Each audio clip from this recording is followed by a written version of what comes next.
Hello, my name is Bob Delorier, and I'll be your instructor for this Introduction to Windows 3.1 course. Manufactured by Microsoft, Windows has quickly become a top-selling PC-based software program. In this course, you will learn everything you need to know to master this powerful software.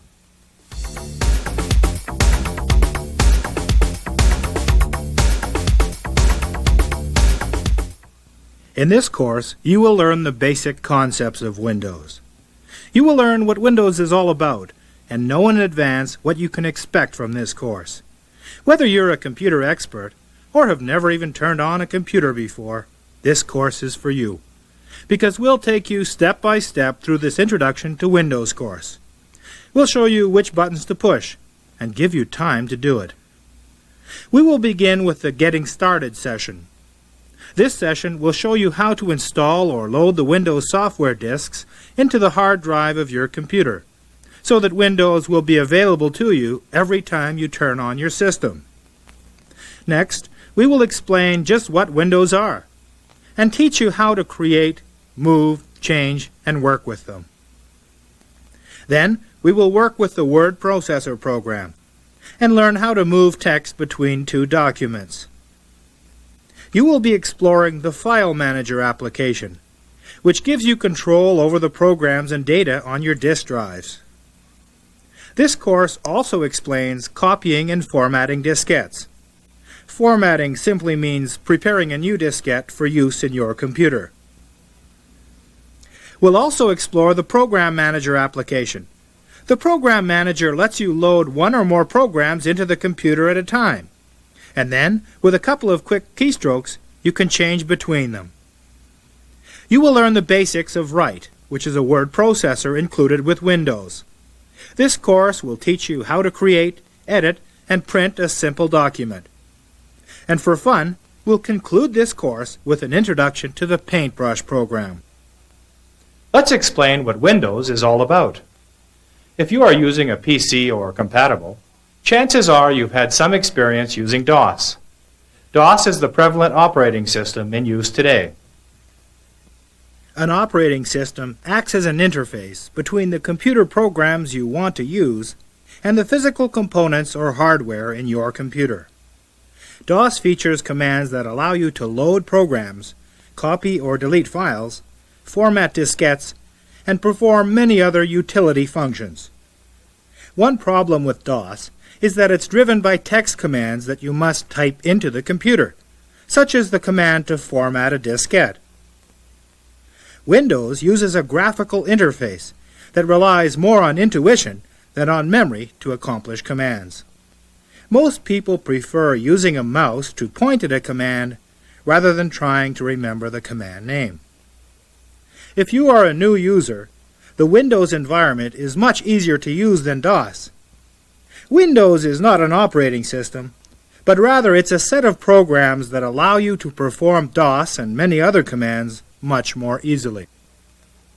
With Windows, you can load several programs into memory at one time. Windows loves extended memory. And then you can switch between them quite easily. When using Windows-compatible word processors or desktop publishing software, you see many types of fonts right on the screen, rather than having to mentally calculate or print out a document to see what it looks like, which is what you have to do in DOS-based software.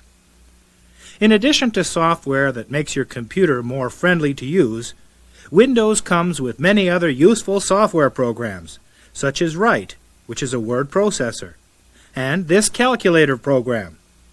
These programs will be covered in later lessons.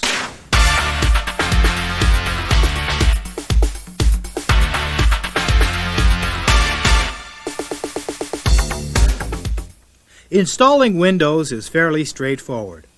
Simply insert Disk 1 into your A disk drive and type A: and press Enter. This logs you onto disk drive A. Then type Setup and press Enter. Windows will take you step by step through the setup routine, and it knows exactly what hardware configuration you're working with. To begin Windows, simply type in WIN and press Enter. you'll notice the Windows banner appear for a few seconds, and then you'll see the Program Manager screen. Depending on how your copy of Windows was last used, you may notice other windows on the screen. In this case, various application groups are listed. Notice the group names and icons that provide a visual symbol, making it easier to identify them. The arrow that you see is known as the mouse pointer. Moving the mouse, I can move the pointer anywhere on the screen. Selecting a program is as easy as pointing and clicking. Clicking simply means positioning the pointer and pressing the left mouse button. We will describe the Program Manager later, but for now, let's exit. Using the mouse, point to the box at the top left of the screen and click twice quickly using the left mouse button. This is known as double-clicking. This is a standard convention using Windows. Double-clicking the control menu box will close the window. You are prompted to save changes. There is another way to close and exit a window. First of all, get into Windows again by typing WIN and pressing Enter. Now, move the pointer to the word File and click once to bring down the pull-down File menu. This is known as a pull-down menu because when you select the option, a new menu is pulled down, providing you with more options. Select Exit and OK.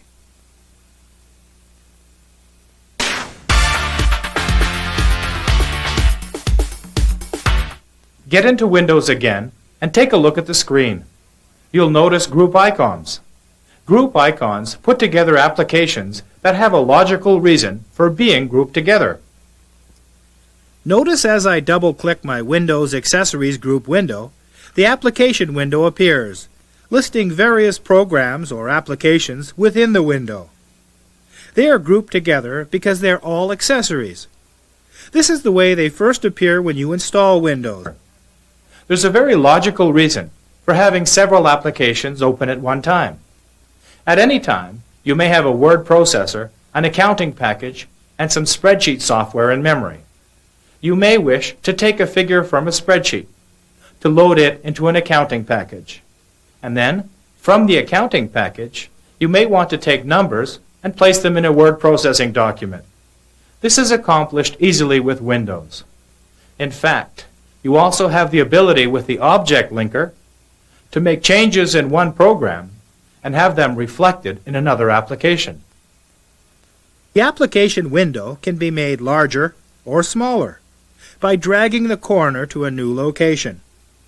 Dragging means pressing the left mouse button and holding it down while you move the mouse. You should use the sizing feature to make sure your window is small enough to show all the icons in the window. If you make the window too small, you will notice scrolling bars appear, allowing you to move in the direction of the arrows. Press the up and down arrows on the vertical scroll bar to move it in that direction.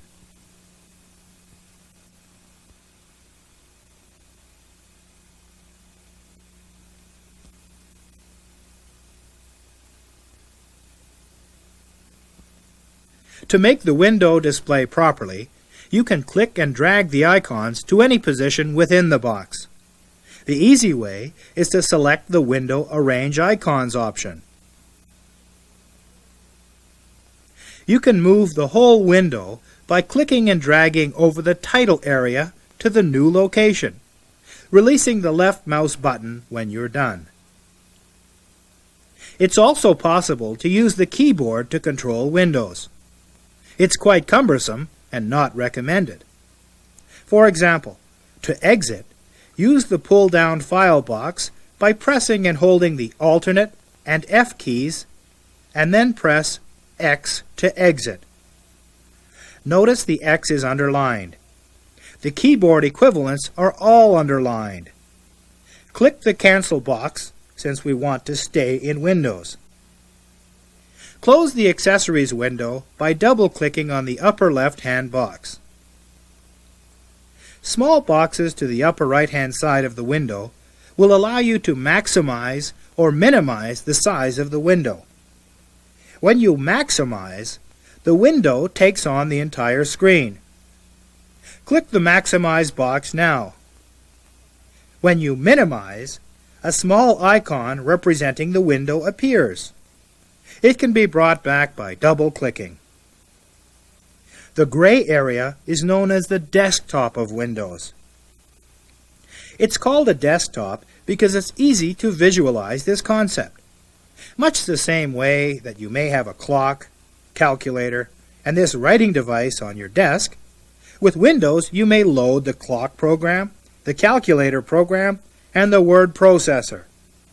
With Windows, each of these three applications are displayed in a window, which you can move about the desktop, make larger or smaller, and select for use.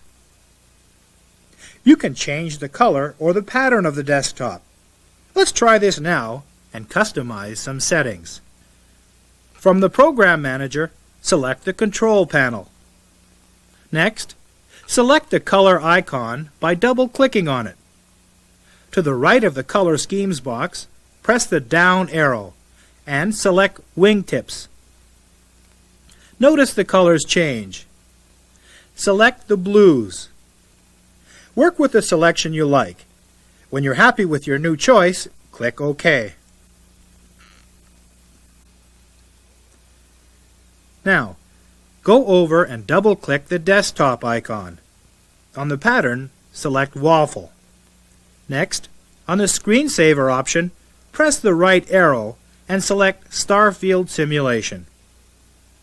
Notice below the screensaver name is the delay time and click Test. Notice the Starfield pattern appear. Click again to return to the desktop window. The Screensaver option will increase the longevity of your monitor. If you leave it on unattended, following your newly selected delay time, in this case 4 minutes, it will default to the pattern that you have selected, saving your computer monitor from burn-in and disguising whatever you might have been working on before leaving your workstation from the curious eyes of onlookers. Let's select the wallpaper for the desktop. You'll notice that I've been using the castle option. Pressing the right arrow again, select Honey, and since we're done, click OK. Notice the desktop change to the honey pattern. There are several other options on the control panel that you may wish to work with. The driver's icon is for musical instrument users. The sound icon lets you customize sounds to error messages and so on. Close the control panel now and restore the Program Manager icon. Select the Accessories group. Notice a sound recorder and media player icon. These are new to version 3.1 and can be used if you have the appropriate devices to hook up. In the Accessories box, you'll notice several interesting looking applications.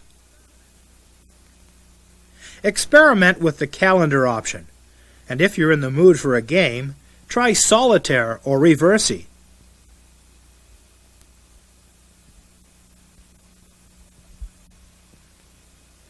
Enough fun and games for now. Let's get back to work. Let's try running the clock program that comes with Windows. First of all, double-click the Program Manager icon to restore it. Next, double-click the Accessories icon. Can you guess the command required to load the clock program? Double-click the clock icon. Notice the clock appear. To make the clock full screen size, click the Maximize box. Click the Settings menu to bring up a pull-down menu. Click the Digital option and the clock switches to the digital display. Now return it to the Analog option. Select Settings and Analog. Now let's minimize it. Press the Minimize box.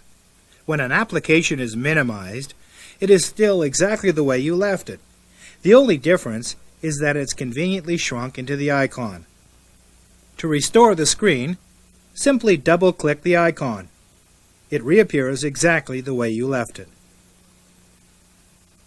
If it was a word processor that you minimized, and then you double-clicked on it, it would reappear exactly as you left it, with the same open document. Now that you have the clock displayed, let's move it to the left by clicking and dragging the clock title to the left and then releasing the left mouse button.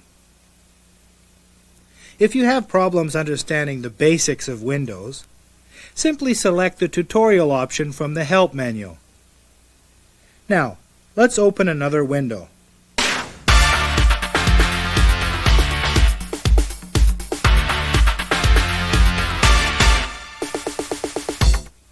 Now we want to load the Write program. This is the word processor that's included with Windows. Maximize the display. You will notice the menu bar display a number of menu choices. You'll also notice the I-beam cursor. This shows you where the next character you type will be placed. Type some text now.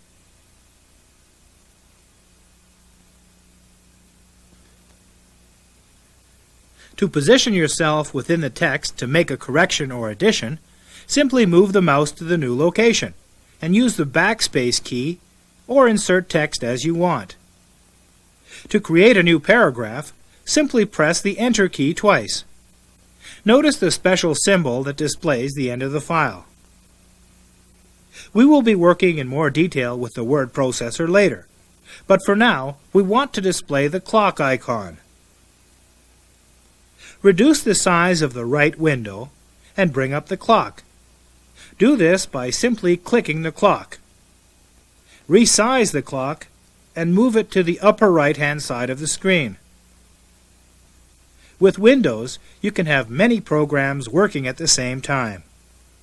Using the Write program, you can open several documents and switch between them easily. Let's try opening another document.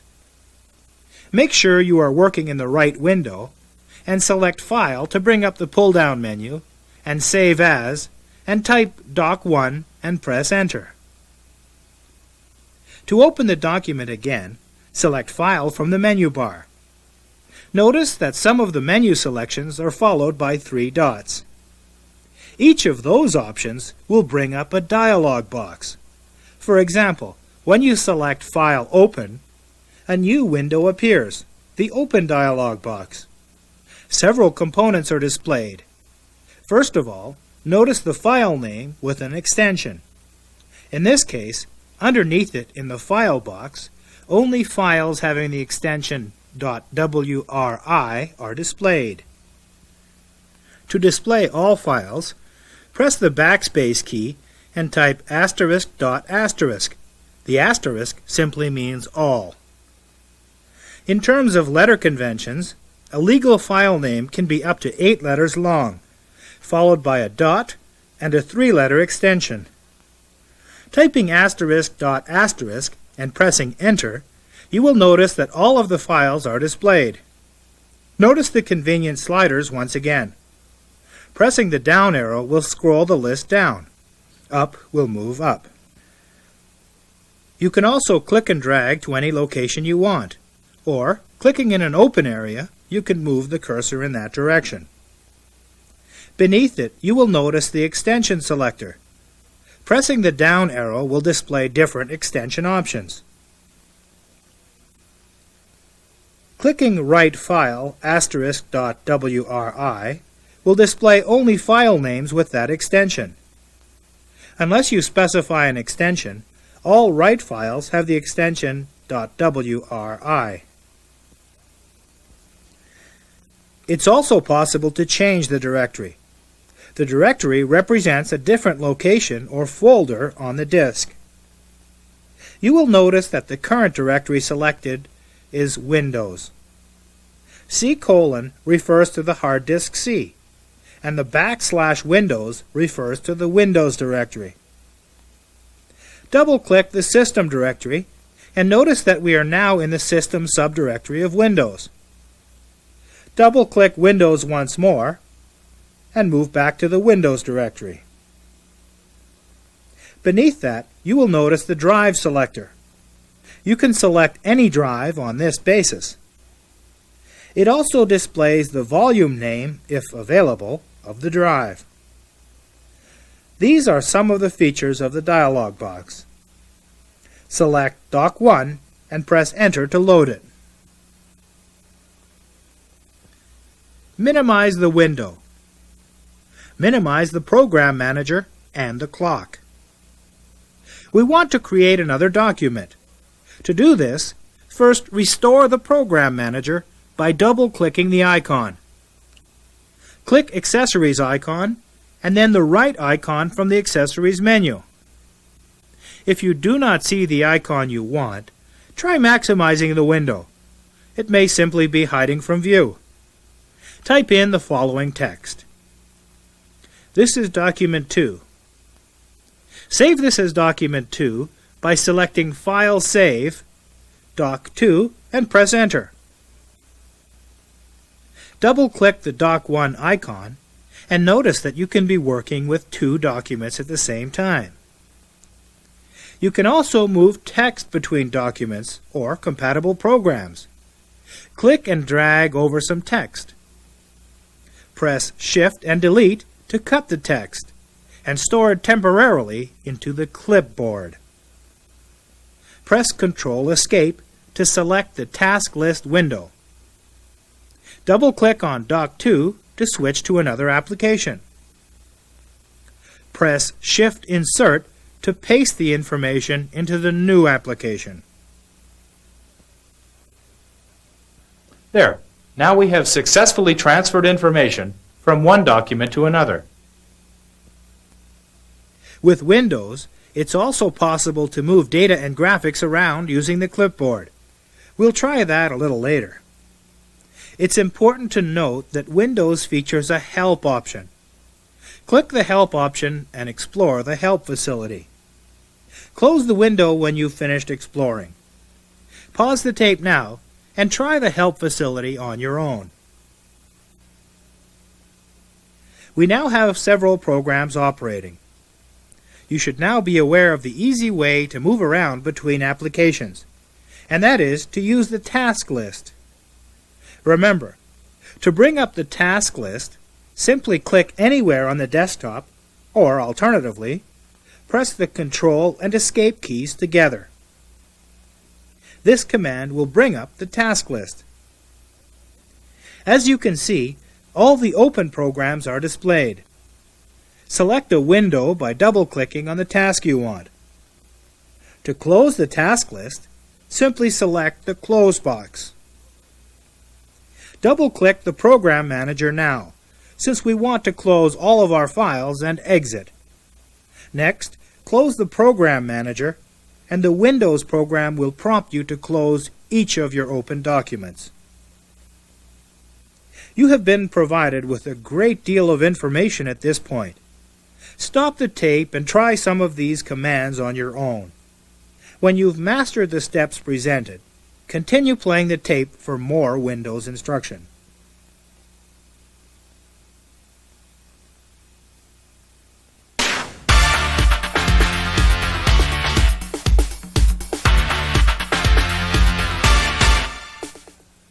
We now want to work with the File Manager. The File Manager allows you to view files, or change directories, or copy files from one directory to another. It can also accomplish many other tasks. If you are familiar with DOS, you'll find the File Manager a joy to work with. To select the File Manager, double-click the main icon from the Program Manager and double-click the File Manager icon. To select a different disk drive, simply click the New Drive icon. The File Manager loads up the directory information. When you see this symbol, the hourglass symbol, it means that the computer is working, and to wait. Take a look at the directory tree window. It displays the directories and their relationship to the root directory. If you click on a directory, you'll notice the appropriate directory window, showing you what files exist in that directory. You can open another directory window by selecting New Window from the Window option. Control-Tab will switch you between windows. Selecting Window and Cascade will display the windows in order. You can select Window Tile and each window gets tiled. To close a particular window, simply double-click on the Close box. Let's create a new directory so that we can copy some files. Click on the root directory of drive C. Next, select File Create Directory. Call it Practice and press Enter. Notice that the new directory has been created. Next, we want to copy some files into the new directory. Select the directory to copy from. To select a file, simply click the file.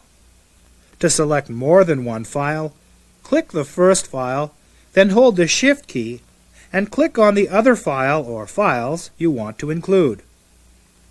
All of the files in between will be selected. If you want to select all of the files, select File, Select All. To select several non-contiguous files, select the first file, then press and hold the Control key, and continue selecting by clicking the files you want. To deselect, simply re-click holding the Control key. Now that you have selected a few files, select File Copy from the pull-down menu. Type in C:\practice and press Enter. Notice the files being copied. Select the files again and then delete them from the practice directory. Before you do this, use the Options Confirmation option to change the deletion confirmation, or else you will have to confirm each deletion.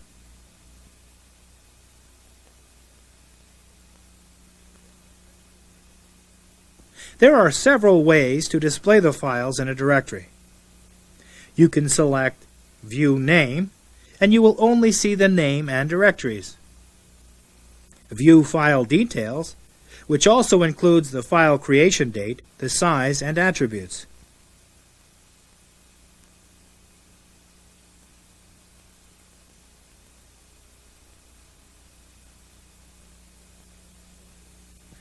You can also sort by selecting View Sort. To change the display order of the files, select Size. Pause the tape now and explore the various sort options.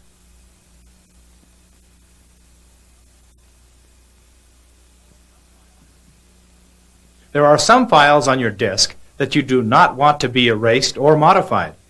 In this case, you may want to give them a read-only status. For example, important documents or system files. To do this, select File Properties and change the parameters you want. Now here's what we want to try. We want to move a group of files from the DOS directory to our new practice directory. To do this, first of all, close the practice directory and move the slider on the directory tree to the highest point, and double-click on the root directory. Display the DOS directory, and then display the practice directory. Select Window Tile to make the process easy to work with. Next, drag a file from the DOS directory over to the practice directory. And there you have it, the file is moved. Pick it up and move it back, remembering to move it to the end of the window. You can also select a group of files to move this way. To do this, click the first file, then hold down the Shift key and click on one or more files. Move the pointer over to the practice directory and click, and instantly the files are moved over. Make sure to move the files back when you're done.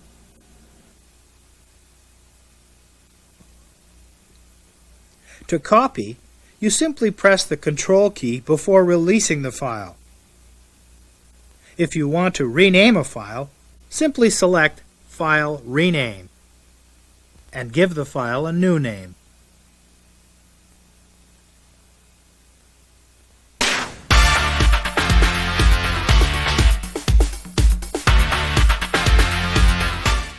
With Windows, copying a diskette is a very easy task.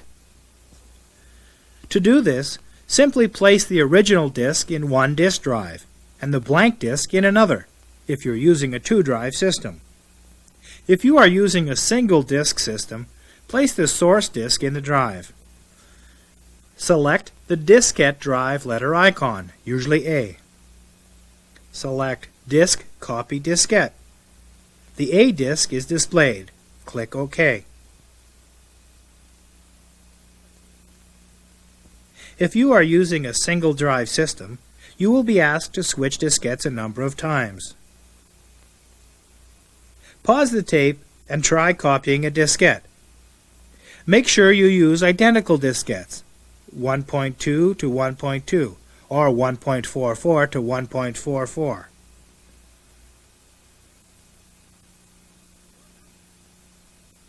To format a diskette, insert the new diskette and select Disk Format from the pull-down menu. Select the letter of the disk you want.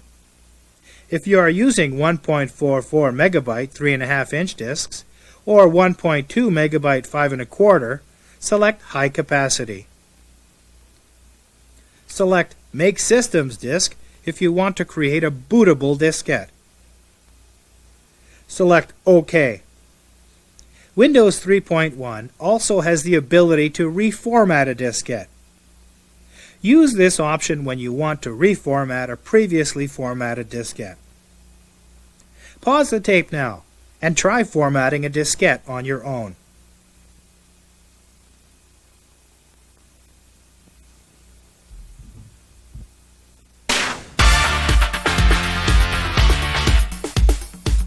Perhaps you've been wondering how to run your favorite programs from Windows. First of all, let's group them into a common area. Let's take all of the applications on your hard disk and put them in a group called Applications. From the Program Manager window, select Maximize. Next, double-click on the Main icon. Now, double-click on the Windows Setup icon. The Windows Setup is now displayed. Click the Options menu and click the Setup Applications window. Click on OK, and the setup will automatically search through the hard disk looking for applications. Depending on how many hard drives you have, select them all by clicking. Then select Search Now. Windows Setup is now looking for applications. When it finds one, it will allow you to optionally decide if you want it in your program group. Continue until all applications have been found. Next, you have the option to set up the applications. Click Add All, and they are now set up for use with Windows. Click the OK box. Next, the Setup Applications window appears for some of your applications. In this case, a special PIF file, which stands for Program Information File, exists. The PIF consists of special instructions. Select Create. You may be prompted with the Setup Applications box for some other applications. When the setup is done, double-click the Windows Setup box, and you'll notice that the Applications group now exists. Double-click the Main box to remove it, and select the Sizing box, and then select Window and Arrange icons to have all of your program groups displayed conveniently in the Program Manager box. Maximize the Program Manager and double-click the New Applications group, and notice all of the applications appear on the screen. To load any of these programs, simply double-click over their respective icons. Well, we're not finished yet. In each of our applications, you can specify a working directory. A working directory is where the application stores or looks for data files. For example, click Microsoft Excel so that it is selected. Next, select File and Properties. Notice the working directory selected is Excel. To the right-hand side of Excel, click once, and using the backspace key, I can change the directory to the Data directory. The Data directory is where I store all of my spreadsheet files. Click OK. Change any of the working directories for any of your applications that you have loaded. Let's say that there are a couple applications that we use quite often, perhaps Microsoft Word and Excel. Let's group them together in a startup group. As mentioned earlier, the startup group will automatically load whatever programs or applications exist in it when Windows is loaded. Placing the arrow over the application's title, click and drag to the right and double-click the startup box.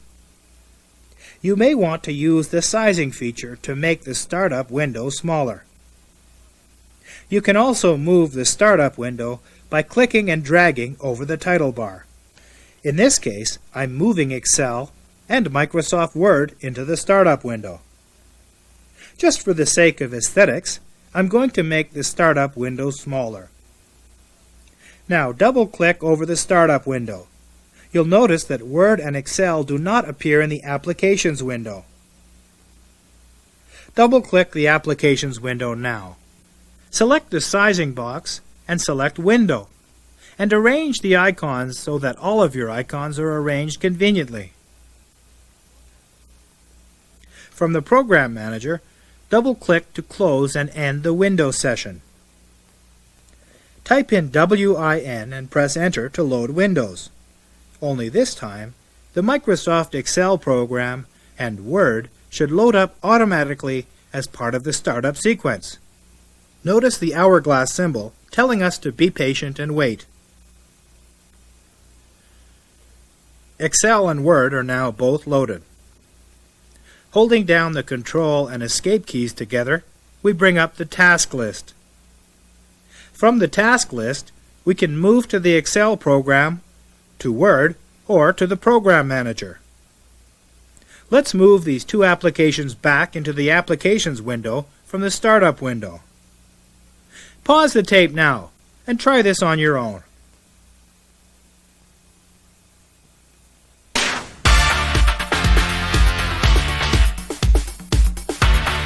Microsoft Write is a simple but powerful word processing package that's included with Windows.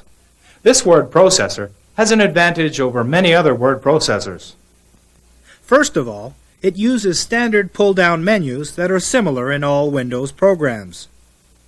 Windows Write also allows you to have several versions running at a time, so that you can share information by cutting and pasting, moving text or graphics from one document to another.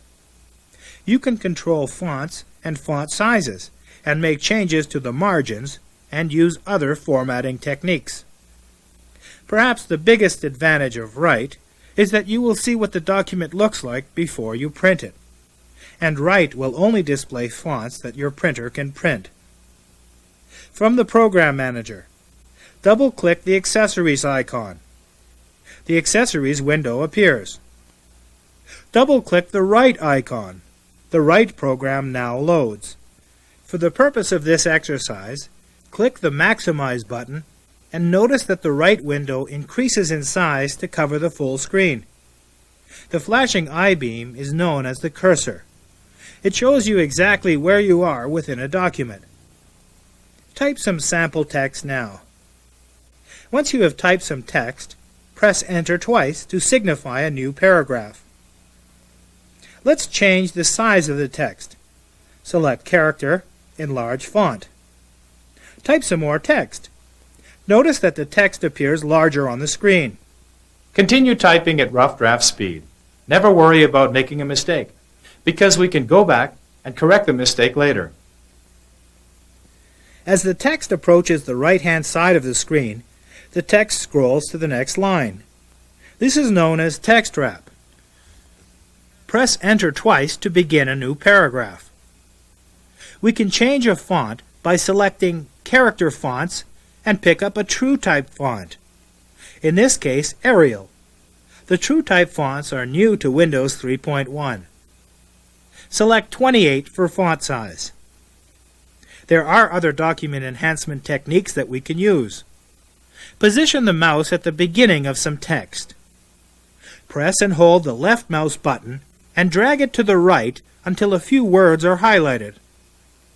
Now that the text is highlighted, we can do several things with it. Select Character and Bold. Move the cursor to the beginning of the document and click.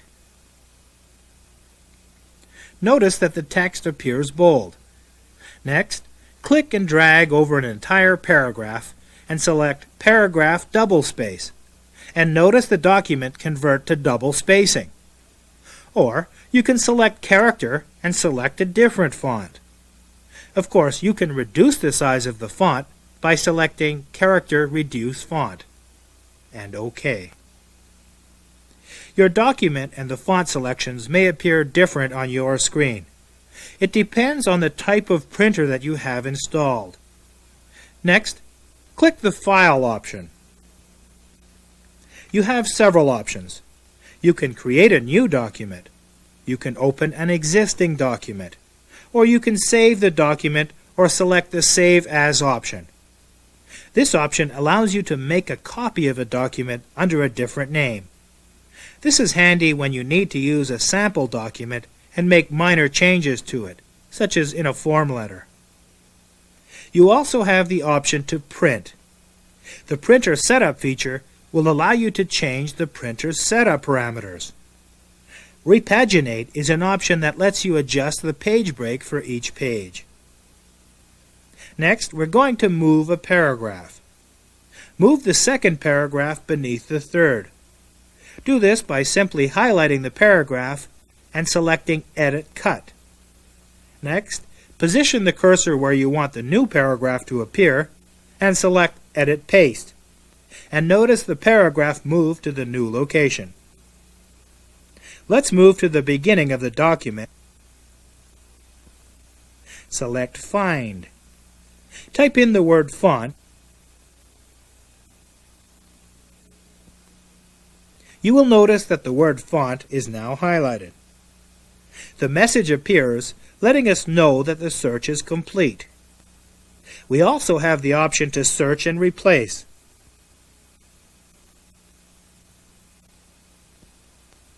The previous word font is in the upper bar. Change it to characters.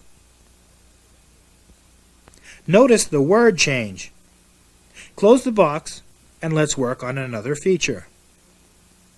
Highlight the first line of the text. Select Paragraph Centered, and notice it center on the screen. Highlight the third paragraph and select Paragraph Indent. Change the left indent to 1 inch, type 1 and click OK, and notice the change. Selecting the Document option and clicking on the word Header, we can select a header. Click Insert Page Number and return to the document. The page number will now appear at the beginning of every page.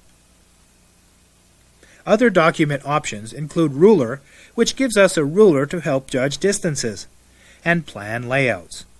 Click Ruler again to turn it off. You can also work with the page layout.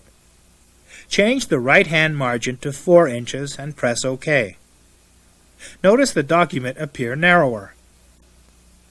There's also a Help facility. Click Help and click Keyboard. You can browse through the Help facility. Select the index and maximize the Help screen. For example, if you need help changing fonts and font sizes, simply click the index selection and accept the help information. Close the window by double-clicking the Close box. You will return back to your document. To save this document, select File and Save. Type Lesson and press OK. Close the application by double-clicking on the Close box.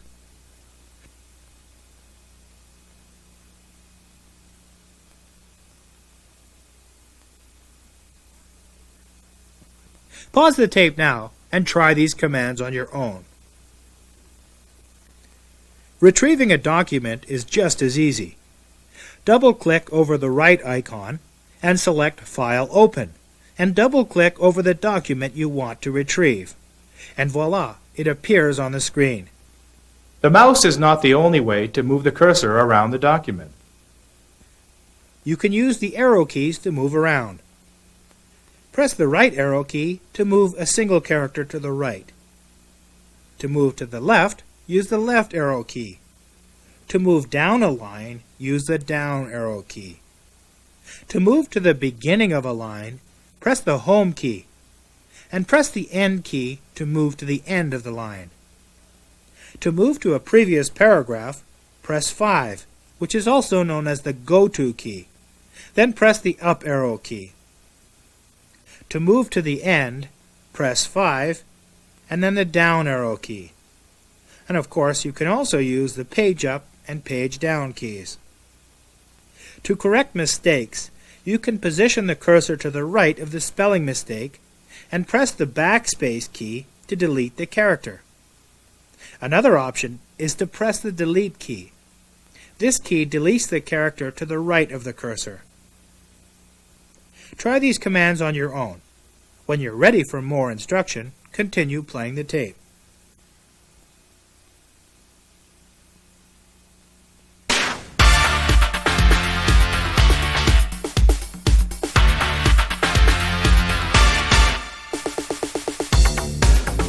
Let's spend a few minutes with the paintbrush program. First of all, make sure a Write document is open. Press Ctrl and Escape to select the task list. To load the program, select the Accessories option from the Program Manager. Double-click over the paintbrush icon. Maximize the paintbrush window. Let's explain the paintbrush screen. Of course, you have standard pull-down menus. To the left of the screen are a number of tools that you can use. Below that, notice the shapes that you can create. The lower left lets you select the width of the brush you will be using. The bottom screen shows you the colors. This represents the foreground color, and this represents the background color. Select the Open Rectangle tool and draw the box. Notice that it appears with a black outline. Change the width of the line and draw another box. Notice this time that it's much thinner. To change the color, move the pointer to the red box and click the left button. Now draw a box and notice that it has a red outline. Select the full rectangle box and draw a box. Notice that it is now full. Click the right mouse button over the blue area and draw a box. Notice that the fill color is now red and the outline is blue. Press File New to clear the screen. We do not want to save the image. To draw a line, select the Line tool. Select the brush. The brush will allow you to draw freely. To fill an enclosed area, select the paint roller and click inside the area. To erase, select the Erase tool, or select the Erase Fill tool to erase the fill. Try the Spray Paint option. As you click, it begins spraying onto the screen. Select Text and position the cursor where you want the text to appear. From here you can change the font by selecting a different font name. You can also change the size of the font and can work with different styles such as italic. You can use the Cut tool to select text and move it anywhere. Try the Zoom feature to move closer. Next, move out again. Select View Picture to view the entire screen. Paintbrush also features a Help index. To save your creation, select File Save. Type in Picture and press OK. To insert a graphic, first use the Cut tool, then select Edit Cut. Use Ctrl Escape to bring up the Task Manager and move to your Write document, and select Edit Paste and notice the graphic appear within the document. Note: to capture a DOS graphic, bring it up onto the screen and press Alternate Print Screen. This loads the graphic onto the clipboard. Next, bring up the task list, Ctrl Escape, and move to the Write document, and select Edit Paste. To move a picture, click on it, then select Edit Move Picture. Move the shaded box to the left or right and click at the new position. To move the graphic up or down, insert or delete lines. To move the graphic to a new location within the document, select the graphic and select Edit Cut. Move to the new location and select Edit Paste. You can also center a graphic. Click on the graphic and select Paragraph Center, and it will appear centered on the page. You have several other paragraph formatting options for your graphic. Pause the tape and try working with the graphic now. Select File Save. Double-click to close. Close all your applications and exit Windows. Just a quick point to 386 users. With Windows, you can run in 386 Enhanced mode, which lets you run multitasking with several DOS applications at one time. This, of course, is something to research in your user's manual and would not likely be of use to new users, initially anyway. And so we've come to the end of the Introduction to Windows 3.1 course. I'm sure you'll find value in viewing this tape again.